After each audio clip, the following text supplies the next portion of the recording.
COVID relief bills and vaccines are well on the way. Chaos breaks out in DC, and Donald Trump is impeached once again. This is Bias Free News.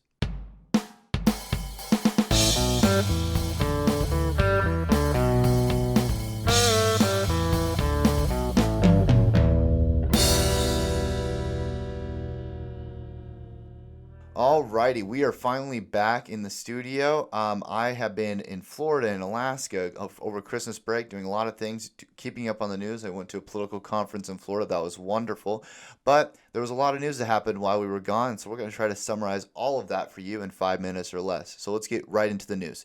First things first, COVID relief bill has been passed. The second one of the series has been passed, and it is including $900 billion, which includes $600 in stimulus checks to every American, including $1,200 for families, plus how many ever children you have. It's also including things like PPP loans and different expansions for stuff like unemployment. So a lot of people were complaining that it was just like the $600, but there's a lot more into it that people don't realize. I mean, it's a $900 billion relief bill, so there's a lot in there and a lot of things in there that people don't really quite understand, but there is more to it than just the stimulus checks we're getting. A lot of it's going directly to the businesses and people who are directly unemployed, along with the stimulus checks.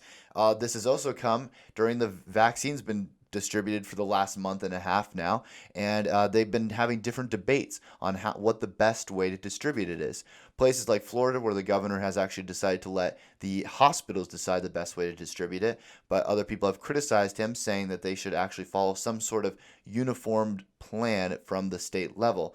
The governor replied with, well, he trusts the medical professionals more than he trusts the government to work out such a plan. The CDC has been debating for some time if the COVID vaccine distribution should be based not so much on your actual vulnerability to the virus, but if they should actually include race and ethnicity as one of the considerations. Their argument for this is essentially that since Latino and Black communities in America, especially in urban areas, have actually been more exposed to the vaccine, that they think that they should actually try to make those groups have a higher chance and have more distribution in those areas.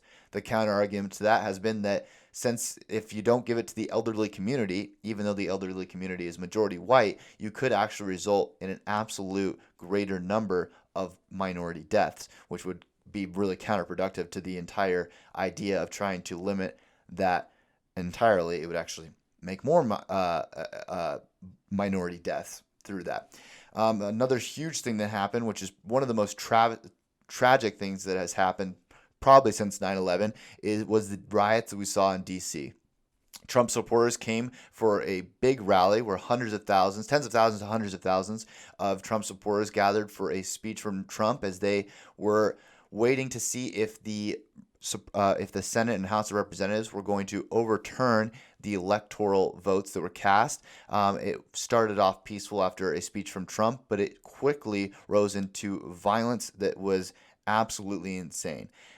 4 people were left dead. Many are left injured as they broke into the Capitol building, stormed it, and assaulted police officers, stole property from the Capitol building, and made a disaster out of DC.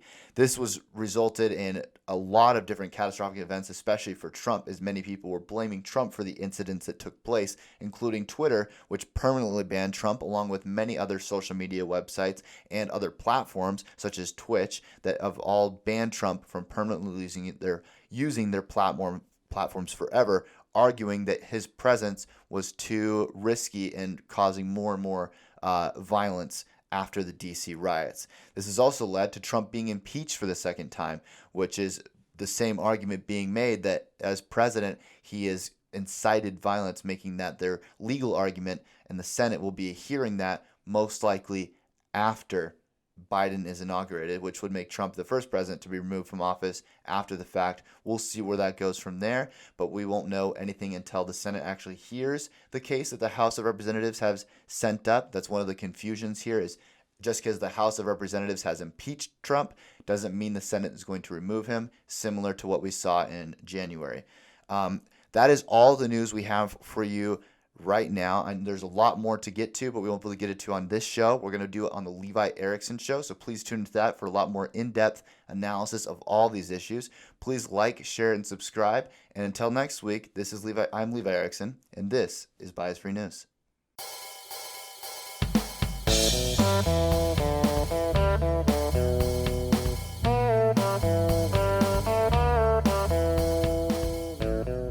If you like the show, please like, subscribe, and share with your friends. Also, please check out our other Leviticus Studios productions, including the Debunk series, Bias Free News, and Why Christ. The Levi Erickson Show is produced by Wyatt Winfield and Peyton Havilla. Music by River Erickson and Andrew Montgomery.